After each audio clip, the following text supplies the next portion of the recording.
Hey everybody, I want to take just a minute and explain what it is you're about to see. I filmed an interview over Skype with a man named William Lobkowicz, who's a direct descendant of the Royal Lobkowicz family in the Czech Republic. He is now the director of the castle at Nela, which is in the Czech Republic.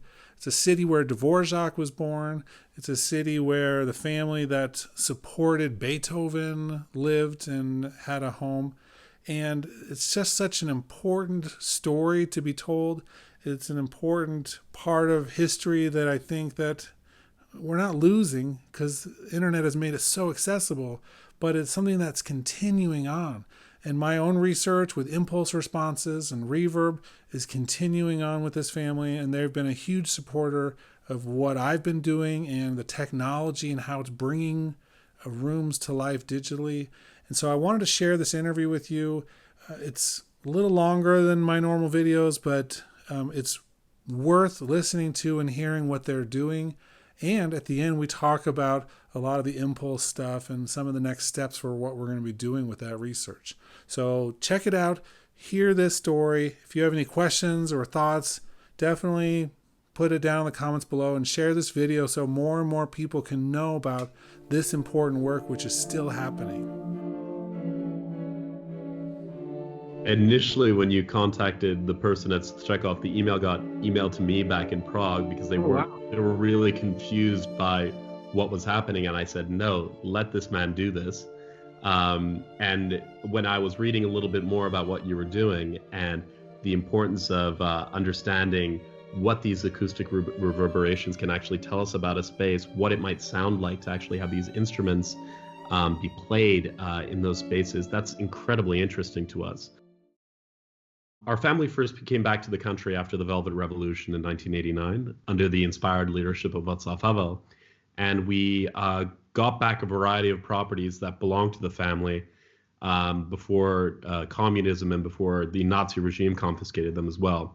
So they were lost twice and regained twice as well. And we didn't know what we would get back initially. My father came back representing the family, and we hired a lawyer, and we started getting back some properties. And one of the first properties we got back was Nela. It was under communism being used as a state museum to show some of the works of art that were in the family collection, but also some communist works of art as well. So it was still being used in some sort of museum function. And after we got it back, we made the decision to continue using it in this way. But mostly once we got back a lot of our properties, we decided that what we really wanted to do was open them to the public for the first time in history and really share these collections with the world. So a big part of what we're doing today is connected with sharing these collections, sharing these spaces with the world so that people can engage and connect with them and hopefully take something back with them once they come and visit our places. Was your family the original family that built Nela Zamek, or? So Nela was built initially by Florian Griesbach von Griesbach. It was an old Germanic family, and it's one of 6 Renaissance castles that exist in the Czech Republic today. And it was later purchased by Polixena, who was married to the first Prince Lobkowicz in 1623, and it's been in our family's hands ever since. It's amazing how all these names and stuff come to you so quickly. You must have an amazing memory for all of this stuff. I've been living with it my entire life. So my parents, after restitution, they were busy running around from place to place, trying to first reclaim things and then put together these museums and collections. So very often while my mother was hanging paintings on the walls, I was strapped to her back as a baby in a little pouch. So I've literally, since I've been born, have been working with these collections. And I actually opened the first exhibition we actually opened to the public when I was a year and a half, cutting the ribbon for the first time. Wow. So the names come quickly to me because I've just been exposed to them so much. And now being back and working with these things, which is a real passion of mine, I'm consistently very excited to share the history with people. So I try to learn as much as I can and share it with as many people as possible. It's my real passion. Do you think your parents were, I mean, obviously they were probably pretty excited to get all this stuff back. What do you think it meant to them to get it back? I think it was quite complicated. My we didn't expect to get anything back initially. And when we did, it was a surprise and quite overwhelming at first because many of these properties were in quite desolate states when we got them back. And it added quite a bit of pressure. Some of them had debts that you also took on that might have come from under the communist regime as well. Some of them might have had roofs that needed to be repaired. And we're talking about millions of dollars of investments. So what we had to do was reprioritize what we wanted to be doing and what our priority was, which was the collections and the cultural heritage of these spaces.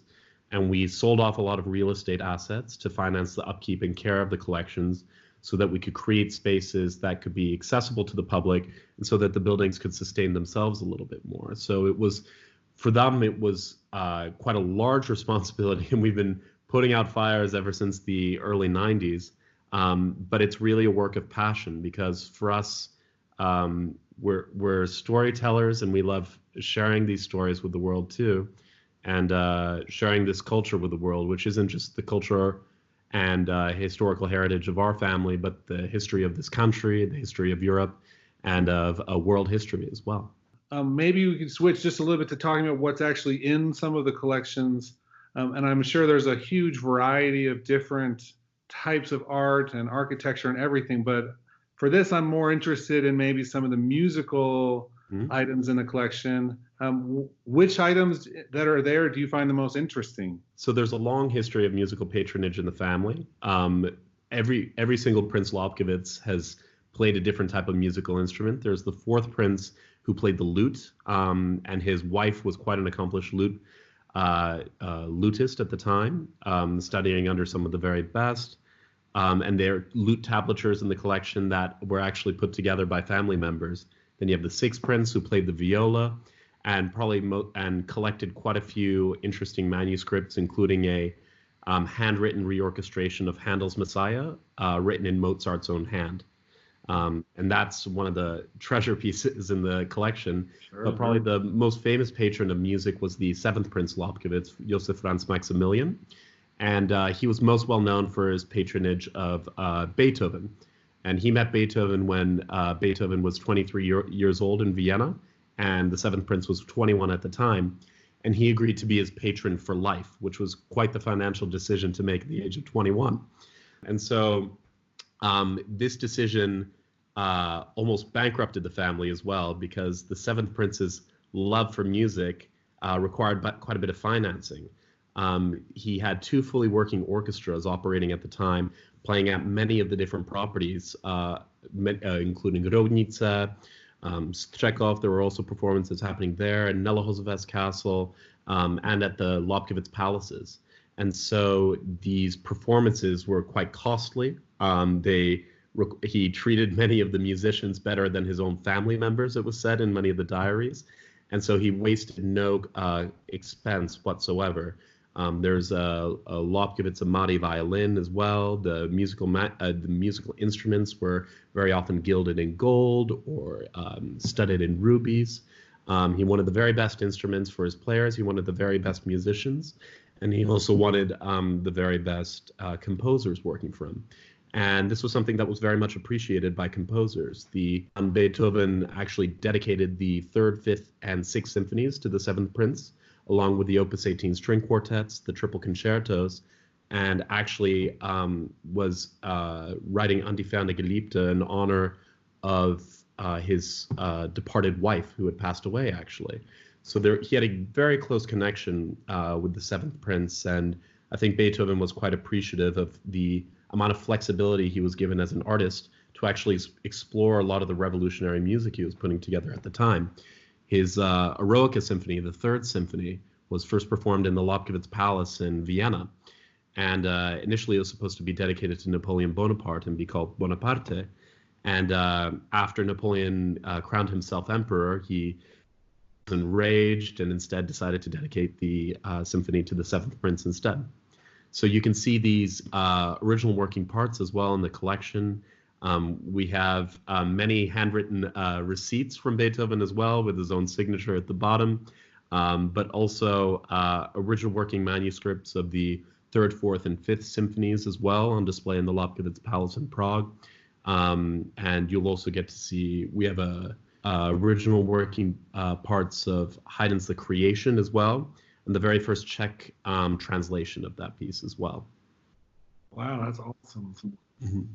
So it's a wonderful place for music lovers to come and visit the collection, and it's still something that's very close to the family to this date.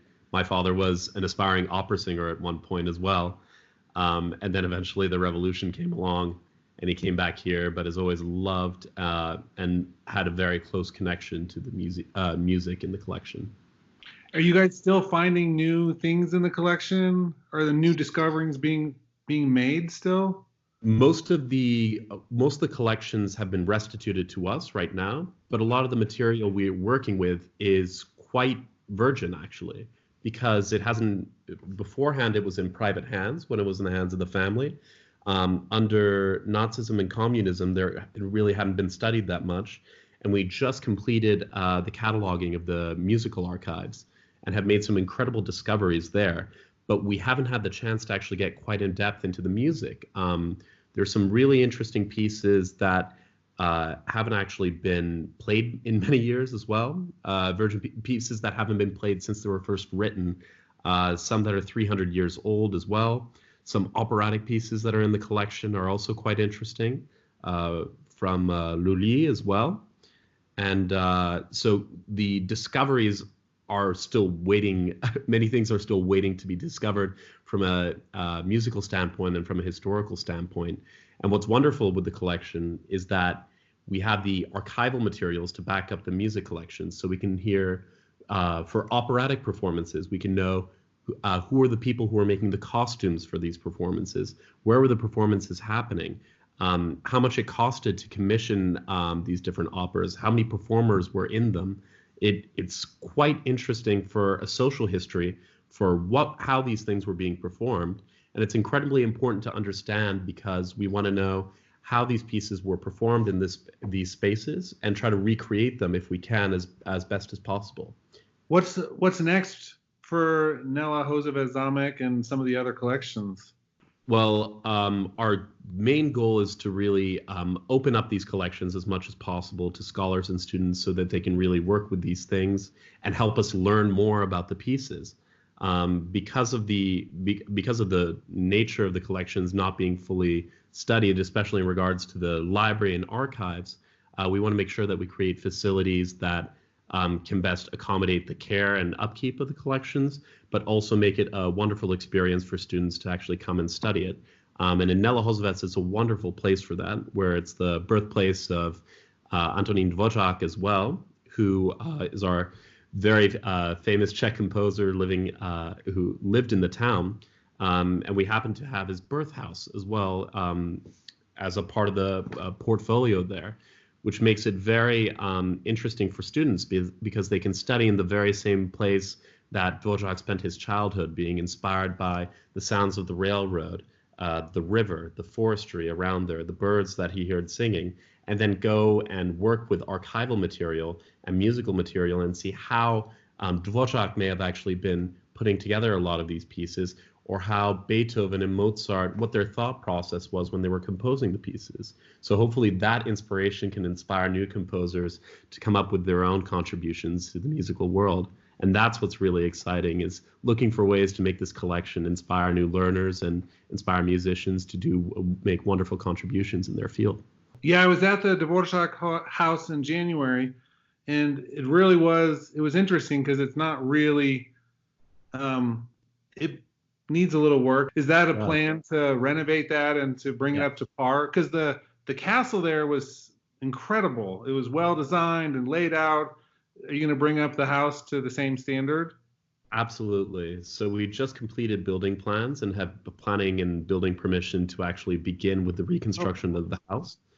So that's been a very exciting achievement. We got the house back about 6 months ago, back from the National Museum, who was managing it at the time. And now we have decided to commence with a project where we would like to completely refurbish and recreate what the house would have looked like when Dvořák was living there. So we'd like to first recreate the spaces so we can hear a little bit about what the tavern looked like, where he was living and hearing people come in day by day. His father played the zrini, which is this old Hungarian instrument that has a very interesting tone and sound to it. So we'd love to recreate some of the sounds in those spaces too, and explore the theme of sound and music as an object within this space as well. And hopefully music can guide people as they go through these tours. And it would be far more interactive so that people can firstly understand what his life was like and what might have inspired his life and music in the future, but also help understand the sights and sounds that really inspired the music that he later created too. It's very much a part of both of those things.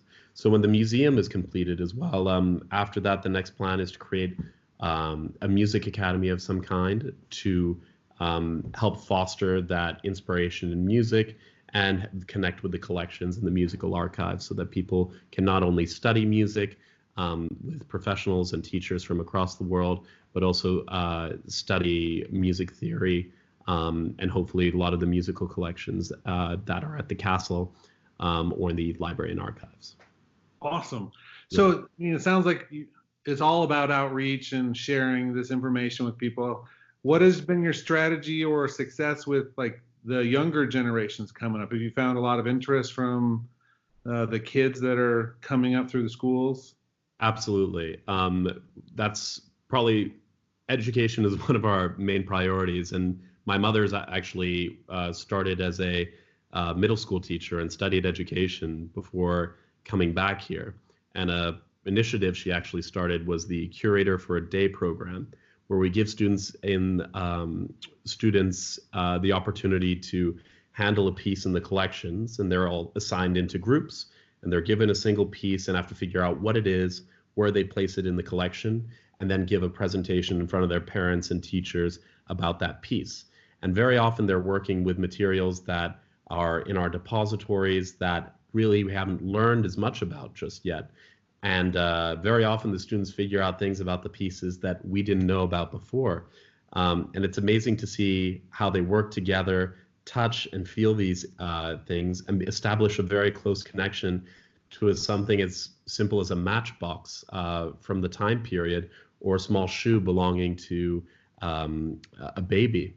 And they will give an entire presentation about it, study the history behind it. Even there was a game board we gave them as well, and we weren't sure how the game was played. And they contacted a game specialist in Germany and actually figured out how the game was played. We put the rules together, and now we sell another version of that game in our gift shop, actually, so that people can continue playing the same historical game. So it's really quite exciting to see how they engage with it, make new discoveries that even help us as well. But the looks on their faces when they work with the instruments, and then either instruments or objects, they really get quite excited. And when you create that relationship with an object, a much closer relationship with history and music, you're able to get so much more out of students instead of just putting it in front of them in a textbook, or having them go through a museum without any storytelling or close hands-on experience. So that's what we're trying to create, our unique experiences in a smaller environment where people can really engage with the history and the objects. That brings me to my research a little bit. When I first contacted, I think I just went on the internet and found an email address for someone at Chekhov Castle, and I just said, hey, can I come pop some balloons? I don't think I said pop balloons at the initial. I said, can I do some acoustic measurements? And then I explained I was going to pop balloons, and everyone has just been like, sure, come do this. And then when I went and visited you in January, you opened up the castle. I mean, what were you thinking when someone said they wanted to pop balloons in your buildings? So initially, when you contacted the person at Chekhov, the email got emailed to me back in Prague because they were really confused by what was happening. And I said, no, let this man do this.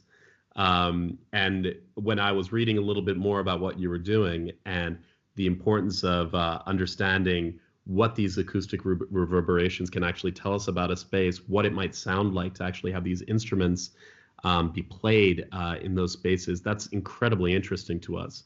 From a historical perspective, we really want to know what it might have sounded like to actually have an orchestra in a space, or a chamber orchestra in a different one as well. And in many of the spaces, they've actually been modified or recreated based off of modern editions that may have been added either under Nazi times or communism. For instance, in our theater in Rodnica, where there were performances being done by Beethoven, they actually took a 2-story theater and divided it in half so that they could have a basketball court on the top level, and then on the bottom level, a more functional theater.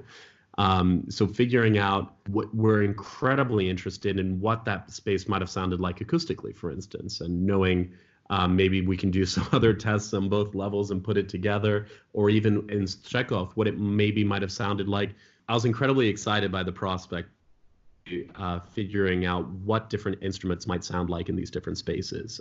Very often it's difficult to put together different musical ensembles in the form of an orchestra, a chamber music ensemble, and when we can use technology to actually figure out what a historical object might have sounded in a space, or what an ensemble might have sounded like in a space, we can then think about whether we can maybe recreate that in the future, what we can try to actually share what those spaces sound like with people across the world.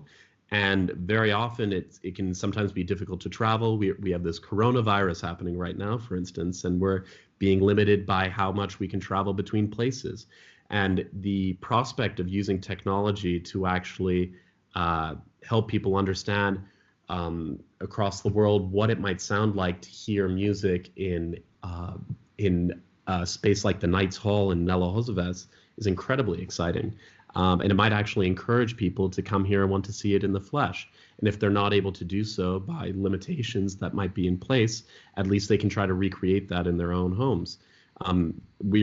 We're all about making our spaces as accessible as possible to people, and technology is proven as a great way to actually do that. And things like Logic make it very easy and accessible for people to actually hear what their instrument might sound like in any of these spaces. And I love the prospect of people being able to maybe compose their own music and say, hey, I'd really like to hear what it would sound like in the very same place where Beethoven was rehearsing his Eroica Symphony.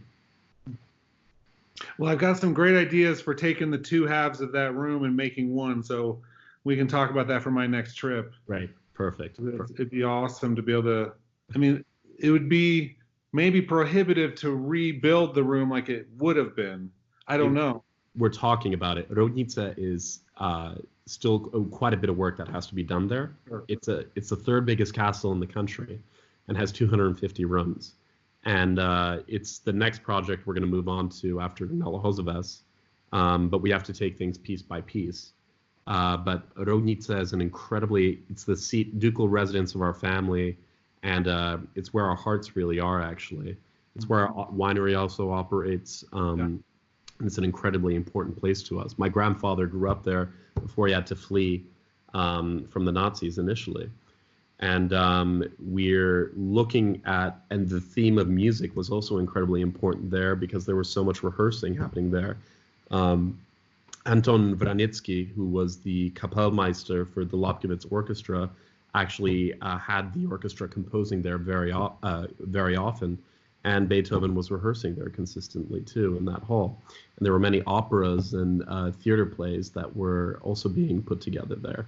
So knowing what it would have sounded like at that time, and if we can recreate that, despite there being 2 levels or 2 floors in that room, that could be incredibly interesting for us. Sure, that'd be awesome. Yeah. And then maybe the last thing, this is something you mentioned when I was there in January about using Logic Pro 10. Obviously, that's one of my big jams that I do. Tell me more about like your use of music technology yourself, or as a musician, or. Sure. I'm not much of a musician, unfortunately. I played the saxophone a little bit as well, but I did a high school project in coordination with, there was a Apple conference that was happening here in Prague, And as a high school student, I was given Logic as a platform to actually reorchestrate an old classical music piece. And so we were given the opportunity to do our quote unquote remix to Handel's Messiah as well. So that was incredibly exciting to see how I could influence different notes, different pieces, and look for a new interpretation in that music. And I'd love to work with it a little more in the future as well. It's an incredible piece of technology, and I love the idea that it can be so much power can be used in it to actually see what these different instruments can sound like in those spaces, and even bring old instruments back to life through using that technology too. Yeah, when I'm bringing students, hopefully if everything all clears out in 2020, and 2021 will be coming. Yeah. And we'll be doing Logic stuff in Prague. We'll have to get you involved with that too. Absolutely. Absolutely. Awesome. Anything else you want to talk about all of this? This has been completely fascinating. I just want to say this project is incredibly exciting to me. And I know when I first heard about it, I said, popping balloons, what does this mean? And then when I read a little bit into it, it is amazing to see that people are looking for ways to make spaces more accessible to people, like as you are right now. And that's why I was really excited to hear any of the results from this as well. And for us, accessibility is all that we're working on right now, and we love the idea of sharing our story with as many people as possible, but also hopefully inspiring other people to create their own music and make their own contributions in the future. So thank you for the work that you do, and hopefully with those recordings you'll be able to inspire some other students as well and make our spaces more accessible to other people too.